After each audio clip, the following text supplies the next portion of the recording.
सड़कें और पुल किसी भी मुल्क की तरक्की की रीढ़ होते हैं। इन्हीं के ज़रिए आवाजाही और तिजारत आसान होती है।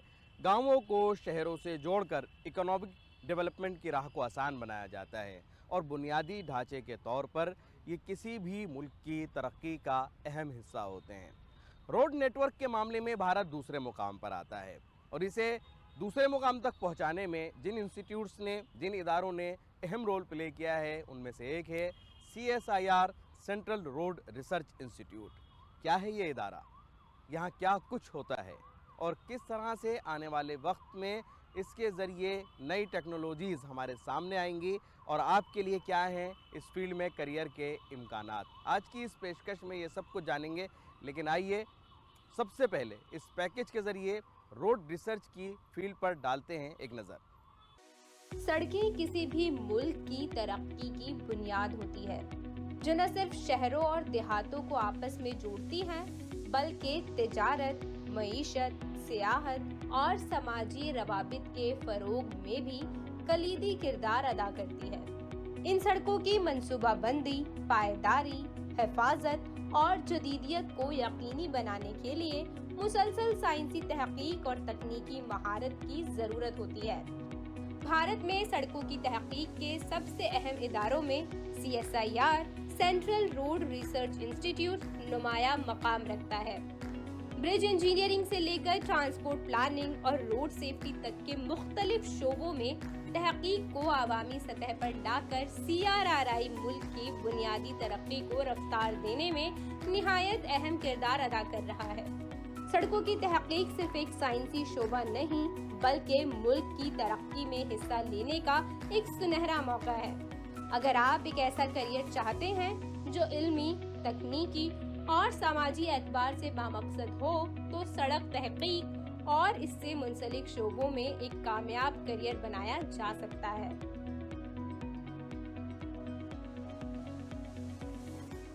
उम्मीद है इस पैकेज के ज़रिए आपने रोड रिसर्च की फील्ड को जाना होगा और ये भी समझा होगा कि CSIR, central road research institute में क्या कुछ हो रहा है। अब इसी मौजू पर तफसीली गुफ्तगू के लिए चलते हैं अपने अगले सेगमेंट में, जिसका नाम है करियर की बात एक्सपर्ट के साथ। रोड रिसर्च पर गुफ्तगू के लिए इस वक्त हमारे साथ मौजूद हैं CSIR, central road research institute के डायरेक्टर प्रोफेसर डॉक्टर जनाब मनोरंजन परिडा साहब। आपका बहुत बहुत इस्तकबाल है हमारे आज के इस कार्यक्रम में। बहुत धन्यवाद सर। जब हम रोड रिसर्च की बात करते हैं, इसमें कई सारी फील्ड्स शामिल हैं, चाहे वो ट्रांसपोर्ट प्लानिंग हो या फिर ब्रिज इंजीनियरिंग। ये फील्ड नौजवानों को अट्रैक्ट करती है, उनके करियर के ऑप्शंस की अगर हम बात करें उसके लिए भी, देश की तरक्की की बात करें तो उसमें भी। तो ऐसे में अगर एक नौजवान ये जानना चाहे कि रोड रिसर्च की फील्ड क्या है, तो एक एक्सपर्ट के तौर पर क्या कहना चाहेंगे? तो सबसे पहले तो मैं ये बताना चाहूँगा, केंद्रीय सड़क अनुसंधान संस्थान 1952 में स्थापना हुआ है। तो हम लोग लगभग 73 साल अपने जो रिसर्च की जर्नी कंप्लीट कर चुके हैं। और सारे नौजवानों के लिए ये कहना चाहूँगा, जो इंडिया की टोटल रोड नेटवर्क है, विश्व में हम लोग सेकेंड लार्जेस्ट रोड नेटवर्क है। हमारे टोटल रोड लेंथ है 6.3 मिलियन किलोमीटर और US के बाद हम दूसरे नंबर पर है। और हम लोग पूरे कोशिश करते रहते हैं कि ये नंबर हम सबसे नंबर 1 पे मतलब आ जाएंगे। और आपने जैसे बताया कि ट्रांसपोर्ट प्लानिंग है, ब्रिज है। सेंट्रल रोड रिसर्च इंस्टीट्यूट में 7 R&D डिवीज़न है। मैं ब्रिज इंजीनियरिंग एंड स्ट्रक्चर से स्टार्ट करता हूँ। पेवमेंट की 3 डिवीज़न है, एक फ्लेक्सिबल पेवमेंट, एक रिजिड पेवमेंट, एक पेवमेंट इवैल्यूएशन, एक जियोटेक्निकल इंजीनियरिंग डिवीज़न। और ट्रैफिक ट्रांसपोर्टेशन में 2 डिवीज़न, एक ट्रैफिक इंजीनियरिंग एंड सेफ्टी और एक है ट्रांसपोर्ट प्लानिंग एंड एनवायरनमेंट। तो CRI में जो रिसर्च है ये 7 R&D डिवीज़न से होता है। और हमारे देश की जो रोड ट्रांसपोर्ट सिस्टम की डेवलपमेंट के लिए ये 7 डिवीज़न की बहुत महत्वपूर्ण भूमिका है, कंट्रीब्यूशंस है। और इनके जो मतलब आगे की हमारे फ्यूचर के लिए भी इसमें हम ज़्यादा से ज़्यादा कंट्रीब्यूट कर सकते हैं। कितना अहम रोल है देश की तरक्की में सड़कों से एक शहर को दूसरे शहर से जोड़ने में, एक इलाके को दूसरे इलाके से जोड़ने में और हमारे मुल्क को आगे ले जाने में? ये संस्थान कितना अहम रोल प्ले कर रहा है? देखिए, पहले तो जो रोड इंफ्रास्ट्रक्चर है इससे कनेक्टिविटी मतलब बढ़ता है, इससे इकोनॉमिक प्रोडक्टिविटी भी मतलब बढ़ रहा है। पहले मैं ये आपको एक छोटी सी उदाहरण देना चाहूँगा।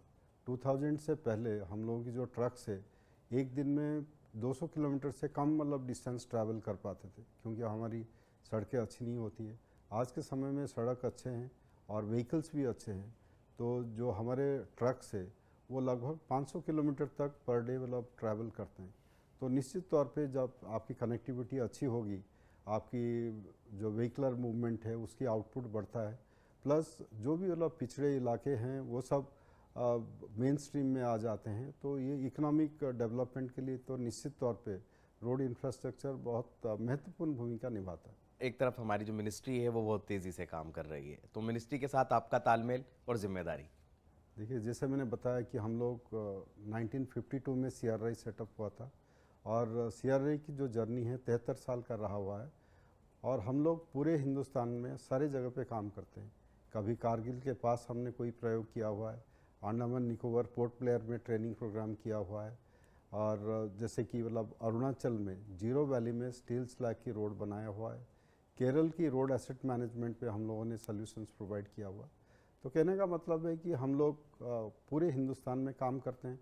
आपने मिनिस्ट्री का जिक्र किया हुआ है, ministry of road transport and highways के साथ काम करते हैं, NHI के लिए काम करते हैं, NHI DCL के लिए काम करते हैं, बॉर्डर रोड्स के लिए करते हैं, ministry of home, ministry of defence, ministry of rural development, ministry of textiles, ministry of environment, forest, climate change, इसके साथ साथ और जो स्टेट गवर्नमेंट्स है उनके साथ करते हैं। अभी गवर्नमेंट ऑफ उड़ीसा की 3 मेजर प्रोजेक्ट हमारे पास है, और समय समय पे उत्तर प्रदेश सरकार के साथ हमारा MOU है। तो कहने का मतलब है हम लोग बहुत सारे स्टेट गवर्नमेंट और गवर्नमेंट ऑफ इंडिया की बहुत सारे मिनिस्ट्री के साथ बहुत क्लोजली काम करते हैं। नौजवानों के लिए करियर के अगर ऑप्शंस की बात करें इस फील्ड के अंदर रोड रिसर्च में, तो किस तरह के ऑप्शंस हैं? देखिए, मैंने सबसे पहले 7 R&D डिवीज़न को बोला हुआ था। तो ये जो 7 R&D डिवीज़न की जो टॉपिक्स है वो सब में वो लोग कंट्रीब्यूट कर सकते हैं। अगर मैं शुरू करता हूँ कि जो पेमेंट्स है, flexible pavement, rigid payment, payment evaluation, तो जैसे पेमेंट में उसमें कंस्ट्रक्शन भी है, मेंटेनेंस भी है, मिक्स डिज़ाइन है, क्वालिटी कंट्रोल, तो ये सब उनके लिए कैरियर अपॉर्चुनिटी होता है। हमारे जो ब्रिजेस है वो बहुत पहले बने हुए हैं या बन रहे हैं, जो हाँ बन रहे हैं उस पर भी वो लोग योगदान कर सकते हैं। पुरानी ब्रिज की कंडीशन मॉनिटरिंग होता है, जिसके बेसिस पे हम ये डिसाइड करते हैं कि इसमें किस तरह की रिपेयर, रिहैबिलिटेशन और रेट्रोफिटिंग होगा। और हमारे यहाँ पे जैसे बहुत सारे सिटीज़ है, उसकी ट्रैफिक ट्रांसपोर्ट की व्यवस्था निश्चित तौर पे और बेहतर करने की स्कोप है, तो उस पर भी हमारे नौजवान काम कर सकते हैं। आपने MOU की भी बात की, और एक MOU पर मैं आना चाहूँगा जहाँ हमने जो धूल रोड पर उड़ती है, उससे जो प्रदूषण होता है उसको कम करने के लिए एक MOU पर आपने साइन किए हैं। किस तरह से दिल्ली NCR के इलाके को इसमें राहत मिलेगी? आपने जिस MOU का जिक्र किया हुआ, ये MOU हम लोगों ने commission on air quality management, जो कि दिल्ली NCR के पॉल्यूशन को लेके काम करते हैं, उनके साथ किया हुआ है। इसमें school of planning and architecture Delhi भी पार्टनर रहे हुए। तो इसमें दिल्ली NCR में जितने सिटीज़ है उस पर डस्ट पोल्यूशन को कंट्रोल करने के लिए ये MOU में CRI ने भागीदारी लिया हुआ है। तो इसमें 3 तरह से हम लोग काम करने जा रहे हैं। एक तो सबसे पहले कि जो CAQM है उस पर वो लोग एक प्रोजेक्ट मैनेजमेंट सेल स्थापना करेंगे, और हम लोग जो रोड्स है उसको एक स्टैंडर्ड डिज़ाइन के हिसाब से डेवलप करने के लिए मदद करेंगे। इंडियन रोड्स कांग्रेस की स्टैंडर्ड सेक्शन से, तो डिफरेंट सिटीज़ की जो रोड्स है उसको उस स्टैंडर्ड क्रॉस सेक्शन के साथ डेवलप करना है। दूसरा, जो रोड्स पूरे कंप्लीट रोड नेटवर्क है उसके लिए एक रोड एसेट मैनेजमेंट डेवलप करना है। तीसरा, नई जो टेक्नोलॉजीज़ है उसको प्रयोग करके कैसे रोड्स की जो है गुणवत्ता हम बढ़ाएं और कैसे डस्ट को कम करें। तो इन तीनों के ऊपर हम लोग काम करेंगे, और ग्रीनिंग के ऊपर school of planning and architecture Delhi काम करेंगे। आपने AI की बात की, आर्टिफिशियल इंटेलिजेंस और न्यू टेक्नोलॉजीज़, आज इस चीज़ का देखा जाए तो बहुत ज़्यादा एक अहम रोल हो जाता है। रोड रिसर्च के मामले में कितना आपने न्यू टेक्नोलॉजी और AI को अपनाया है, और इसका फ़ायदा हमें आने वाले समय में देखने को मिलेगा देश की तामीर में? मैं सबसे पहले तो न्यू टेक्नोलॉजी से स्टार्ट करता हूँ। CRI में पिछले दशक में कई सारे न्यू टेक्नोलॉजीज़ का आयाम हुआ है। तो उनमें एक बहुत बड़ा एग्जाम्पल है स्टील स्लैग रोड जो है, जिसमें कि स्टील स्लैग को प्रोसेस करके हम लोगों ने एग्रीगेट बनाया हुआ है। तो इसमें जो नेचुरल एग्रीगेट्स है उनकी प्रयोग को आप वाला कम कर सकते हैं। तो ये तो एक मतलब बहुत प्रभावी तरीके से हम लोगों ने काम किया हुआ है। इसके साथ साथ म्यूनिसिपल सॉलिड वेस्ट है, प्लास्टिक है, इनको रोड कंस्ट्रक्शन में कैसे इस्तेमाल किया जाएगा उस पर हम लोगों ने बहुत सारे टेक्नोलॉजी डेवलप किया हुआ है।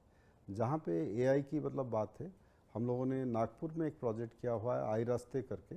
इस पे AI को रोड सेफ्टी इम्प्रूवमेंट करने के लिए हम लोगों ने प्रयोग किया हुआ था। और ये प्रोजेक्ट हम लोगों ने इंटेल, IIIT हैदराबाद, महिंद्रा के साथ मिलके किया हुआ था। और 3 साल के पीरियड में इसके प्रयोग से जो एक्सीडेंट्स है पूरे 50% कम हुए। तो कहने का मतलब है जो नए टेक्नोलॉजीज़ है, जो AI की मतलब प्रयोग है, इससे हम लोगों की जो सड़क परिवहन है वो और अच्छा हो सकता है। आपने प्लास्टिक के कचरे की बात की, उसको भी इस्तेमाल किया गया, वेस्ट मैनेजमेंट की भी आपने बात की, लेकिन एक अहम चीज़ हो जाती है एनवायरनमेंट, हाँ जी। जिसके ऊपर बहुत बड़े पैमाने पर बातचीत हो रही है और ये कोशिश की जा रही है कि हम सस्टेनेबल डेवलपमेंट की तरफ आगे बढ़ें। उसको ध्यान में रखते हुए किस तरह से आपकी फील्ड एनवायरनमेंट को ध्यान में रखते हुए तरक्की के पैमाने तय कर रही है? आपने बहुत अच्छा सवाल पूछा हुआ। एनवायरनमेंट हमारे लिए बहुत ज़रूरी है और हम कोई भी डेवलपमेंट करें वो सस्टेनेबल डेवलपमेंट फ्रेमवर्क के अंदर हो। एक बहुत अच्छा स्टडी जिसका मैं नाम लेना चाहूँगा, दिल्ली मेट्रो की जो फिजिबिलिटी रिपोर्ट है वो CRI ने 1989 में बनाया था। तो उस पर हम लोगों का जो वर्क रहता है कि पब्लिक ट्रांसपोर्ट की फिजिबिलिटी स्टडी करते हैं, डिमांड कैसा होगा, उसको कैसे डिज़ाइन किया जाए। तो पब्लिक ट्रांसपोर्ट की जब आप यूसेज करेंगे तो पर्सनलाइज व्हीकल का यूसेज कम होगा, तो उससे आप प्रदूषण कम कर सकते हैं। जैसे कि हमारा एक डिवीज़न है ट्रांसपोर्ट प्लानिंग एंड एनवायरनमेंट। अभी मैंने डस्ट मैनेजमेंट के बारे में आपको बताया था। एक ministry of environment, forest, climate change के लिए कार्बन एवोइडेंस फॉर नेशनल हाईवेज़, उसके ऊपर हम लोगों ने काम किया हुआ था। जो नेशनल हाईवे डेवलपमेंट हुआ है, प्लांटेशन के साथ किस तरीके से वहाँ पे कार्बन एमिशंस को रिड्यूस किया जाएगा, उसके ऊपर हम लोगों ने एक रिपोर्ट सबमिट किया हुआ है। इसके साथ साथ जो नेशनल लेवल पे ऑटो फ्यूल पॉलिसी बना हुआ था, उस पर हम लोगों ने एक महत्वपूर्ण रोल अदा किया हुआ था। और एक प्रोजेक्ट हम लोग PCRA जो अभी CHT, मिनिस्ट्री ऑफ पेट्रोलियम की एक एंटिटी है, उनके लिए काम किया हुआ था कि आपके जैसे जो इंटरसेक्शंस है वहाँ पे कैसे एमिशंस या पॉल्यूशंस को कम किया जाए। एक बहुत महत्वपूर्ण हमारा आयाम है जो कि ट्रैफिक नॉइज़ के ऊपर है। और हम लोगों के यहाँ पे ट्रैफिक नॉइज़ लेबोरेटरीज है, जिसमें कि हम लोग नॉइज़ बैरियर डिज़ाइन करते हैं, नॉइज़ की स्टडी करते हैं और वो नॉइज़ को रिड्यूस करने के लिए नॉइज़ बैरियर के साथ साथ और जितने भी प्रयोग हो सकता है उसके बारे में हम लोग काम करते हैं। रोड नेटवर्क की आपने बात की कि हम सेकंड पर हैं और फर्स्ट पर आने वाले हैं, आ सकते हैं। ऐसे में कितनी बड़ी फील्ड आपको ये नज़र आती है ख़ास तौर से नौजवानों के लिए, और कितने प्रोफेशनल्स की ज़रूरत है? क्या वो ज़रूरत हम पूरी कर पा रहे हैं या हमें और इस फील्ड के अंदर प्रोफेशनल्स की ज़रूरत है और ज़्यादा रिसर्चर की हमें ज़रूरत है? फील्ड बहुत बड़ी है। अगर हम लोग एक सेकेंड लार्जेस्ट रोड नेटवर्क है, 6.3 मिलियन किलोमीटर, इसके अंदर आपका एक्सप्रेसवे है, नेशनल हाईवे है, इसके अंदर रूरल रोड्स भी मतलब है। तो इस सेक्टर की जो डेवलपमेंट है उसको मेंटेन करने के लिए अच्छे प्रोफेशनल्स की निश्चित तौर पे ज़रूरत है। चाहे पेवमेंट मटेरियल की टेस्टिंग हो, चाहे मिक्स डिज़ाइन करना हो, हाईवे डिज़ाइन करना हो, उसका DPR बनाना हो, या जो रोड बने हुए हैं उसकी जो है उसकी गुणवत्ता की परीक्षण करना हो, उसकी मेंटेनेंस करना हो, और कोई भी नई टेक्नोलॉजी है उस टेक्नोलॉजी को डेवलप करना हो। ये सारे जो समुचे क्षेत्र है, इस पर एक बहुत अच्छा अपॉर्चुनिटी है आज के नौजवान के लिए। और जबकि हम एस्पायर करते हैं कि वर्ल्ड में हम फर्स्ट लार्जेस्ट नेटवर्क और जो कि सबसे अच्छे क्वालिटी का भी नेटवर्क डेवलप करना चाहते हैं, तो मुझे लगता है कि बहुत अच्छा अपॉर्चुनिटीज़ है आज के यूथ के लिए। और जब यूथ इसमें आना चाहते हैं, आगे बढ़ना चाहते हैं, तो एक चीज़ अहम हो जाती है कि एक तरफ इंडस्ट्री और दूसरी तरफ इंस्टीट्यूट्स, इनका आपस में तालमेल कितना अहम हो जाता है, कितना ज़रूरी मानते हैं और किस तरह से वो तालमेल ज़रूरी है?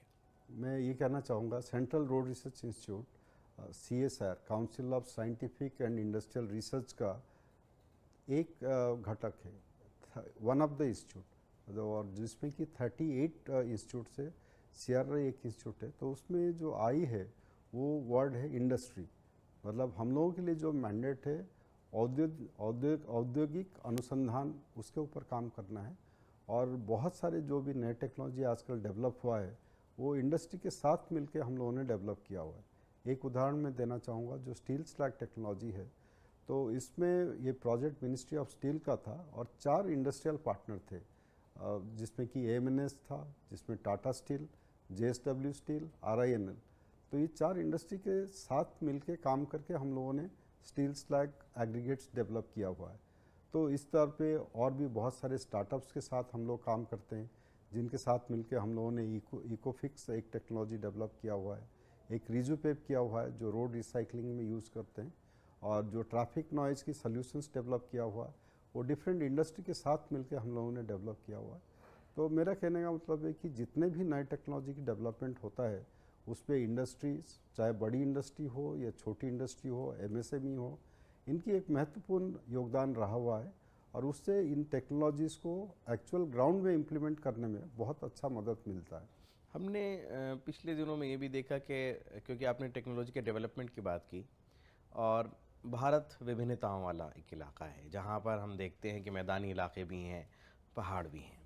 तो पहाड़ी इलाकों की अगर हम बात करें, वहाँ की कनेक्टिविटी की बात करें, वहाँ के रोड्स की बात करें, कितना हम आगे बढ़े हैं, कामयाब हुए हैं, और किस तरह की नई टेक्नोलॉजीज़ का इस्तेमाल करके हम उन इलाकों के अंदर कनेक्टिविटी को बढ़ा रहे हैं, वहाँ पर हम बेहतर रोड्स वहाँ पर दे पा रहे हैं, बेहतर हम पुल तामीर कर पा रहे हैं वहाँ पर। तो निश्चित तौर पे आपकी जो ये प्रश्न है, हम नॉर्थ ईस्ट की तरफ जाना चाहेंगे, नॉर्थ ईस्टर्न स्टेट से। CRI नॉर्थ ईस्ट में भी काम कर रहा है। आसाम गवर्नमेंट के साथ हम लोगों ने MOU साइन किया हुआ है, और जो मेघालय है उसकी एक integrated transport network development plan हमने बनाया हुआ है।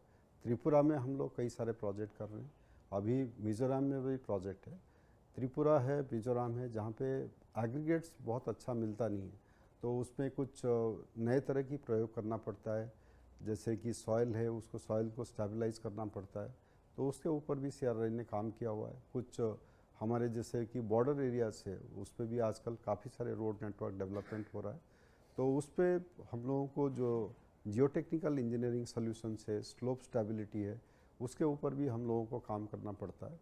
तो कहने का मतलब कि जो नॉर्थ ईस्टर्न के भी स्टेट्स है, उनकी स्टेट की, जैसे आपने बताया कि डिफरेंट ज्योग्राफिकल जियो क्लाइमेटिक रीजन की डिफरेंट रिक्वायरमेंट है, तो उसके अनुरूप हम लोगों ने टेक्नोलॉजी डेवलप किया हुआ है।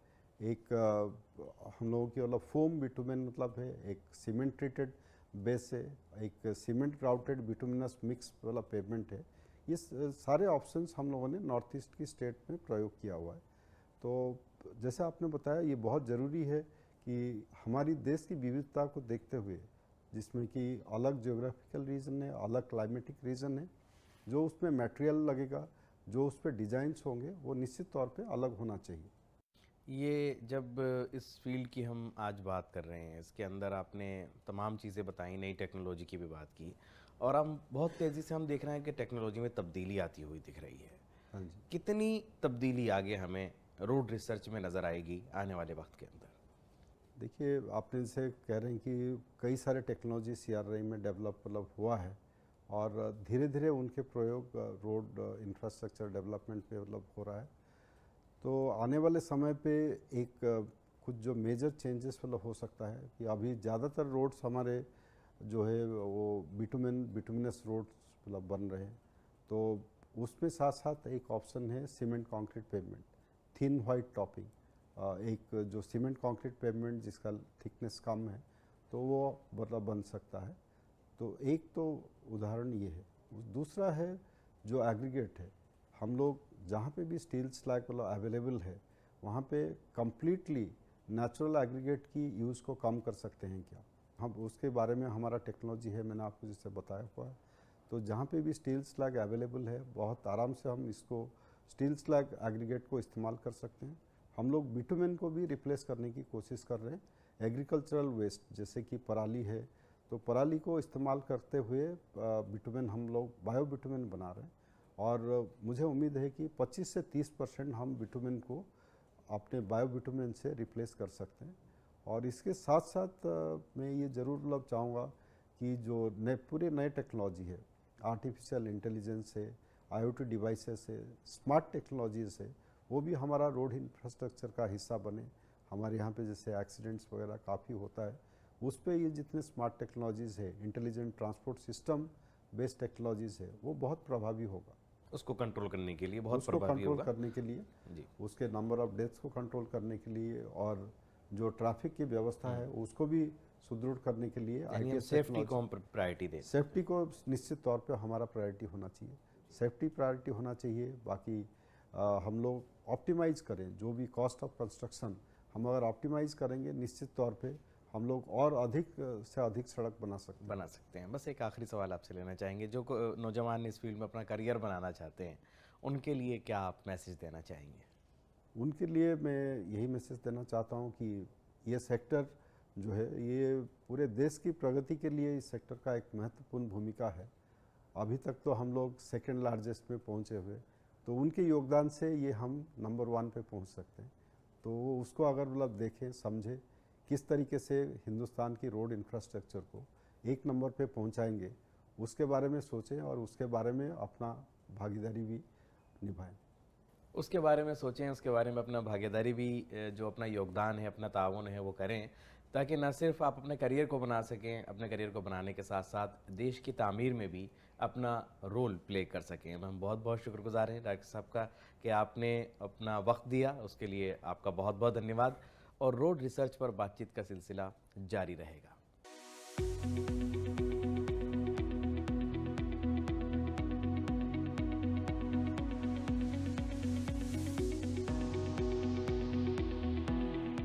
डायरेक्टर सर की ज़ुबानी हम ये जान रहे थे कि रोड रिसर्च की फील्ड क्या है, और इससे जुड़ी हुई कई सारी नई टेक्नोलॉजीज़ हमारे सामने आ रही हैं।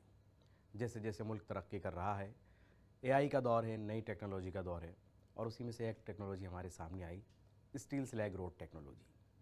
क्या है ये टेक्नोलॉजी? इस पर गुफ्तगू करने के लिए हमारे साथ senior principal scientist Satish Pandey ji मौजूद हैं। आपका बहुत बहुत स्वागत है, बहुत बहुत इस्तकबाल है दूरदर्शन के इस खास प्रोग्राम में। नमस्कार। और सतीश जी, एक जब रोड की बात होती है तो नई नई टेक्नोलॉजीज़ का सामने आना भी एक अचीवमेंट भी है, एक हमारी कामयाबी भी है। सबसे पहले आपसे स्टील स्लैग रोड टेक्नोलॉजी के बारे में जानना चाहेंगे। क्या है ये टेक्नोलॉजी और किस तरह से भारत के डेवलपमेंट में, भारत की तरक्की में, रोड के निर्माण में ये एक अहम रोल प्ले कर सकती है आने वाले वक्त में? स्टील स्लैग रोड टेक्नोलॉजी का विकास केंद्रीय सड़क अनुसंधान संस्थान ने एक मिनिस्ट्री ऑफ स्टील द्वारा स्पॉन्सर्ड मेजर रिसर्च प्रोजेक्ट के अंतर्गत देश में विभिन्न स्टील प्लांटों में उत्पन्न होने वाले स्टील स्लैग सॉलिड वेस्ट के निष्पादन के लिए किया था। इस तकनीकी के द्वारा स्टील स्लैग को प्रोसेस स्टील स्लैग एग्रीगेट में कन्वर्ट करके उसका नेचुरल एग्रीगेट की जगह रोड निर्माण में यूज़ किया जा सकता है। इस तकनीकी से सर्वप्रथम हमने अप्रैल 2022 में सूरत गुजरात में 1.2 किलोमीटर 6 लेन रोड का निर्माण किया, जो NH6 को हजीरा पोर्ट पर कनेक्ट करती थी। और इस रोड के इसका मॉडल आप अभी बैकग्राउंड में देख रहे हैं।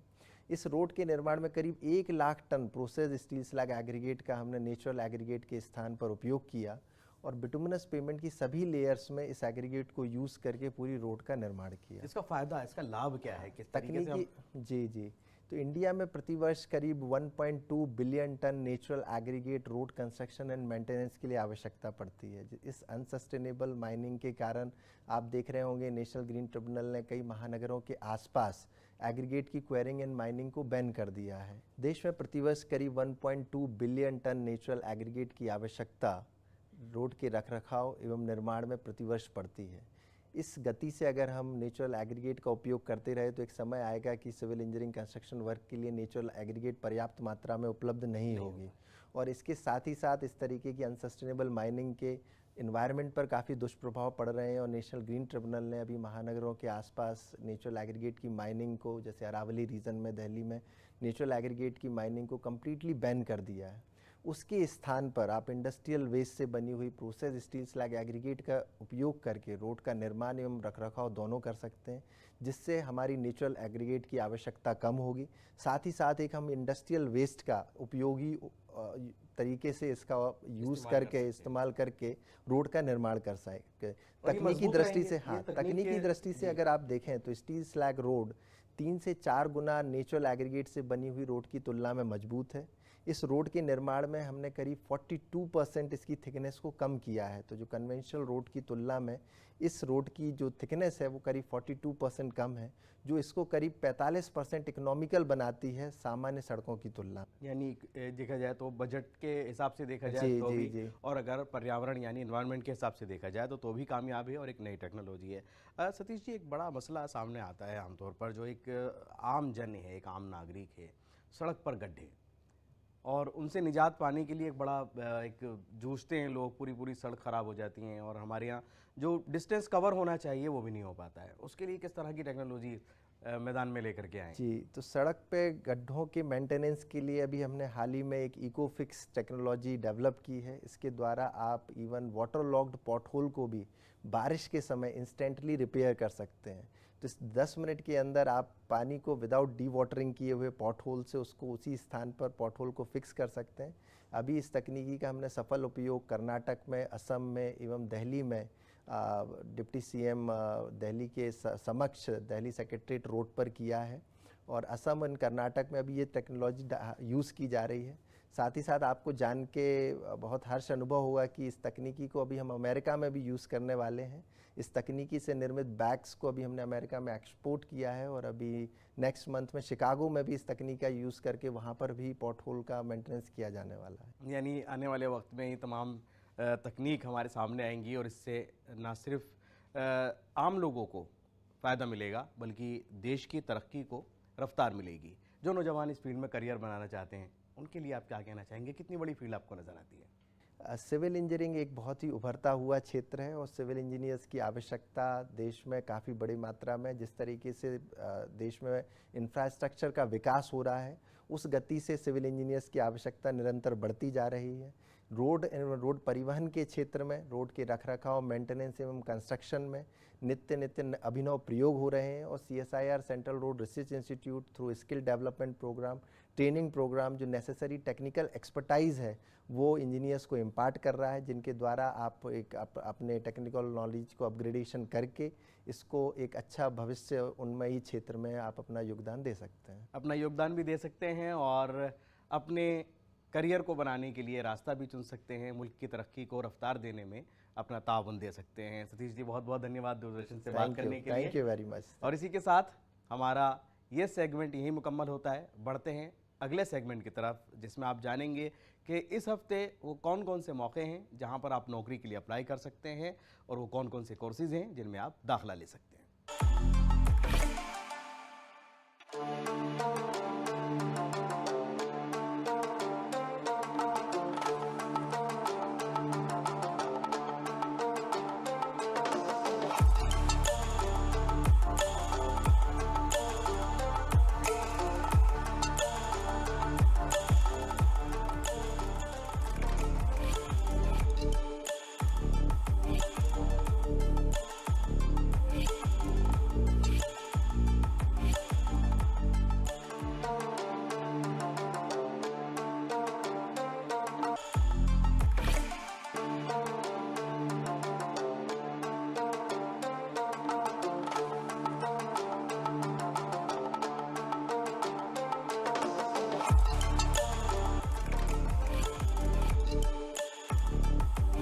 उम्मीद है आज की इस पेशकश के ज़रिए आपने रोड रिसर्च की फील्ड को जाना होगा और ये भी समझा होगा कि किस तरह आप इस फील्ड में अपना करियर बना सकते हैं। आज की इस पेशकश को हम यहीं मुकम्मल करते हैं, फिर हाजिर होंगे अगले किसी मौजू पर गुफ्तगू के साथ। तब तक के लिए हमारी पूरी टीम को दीजिए इजाज़त। आदाब।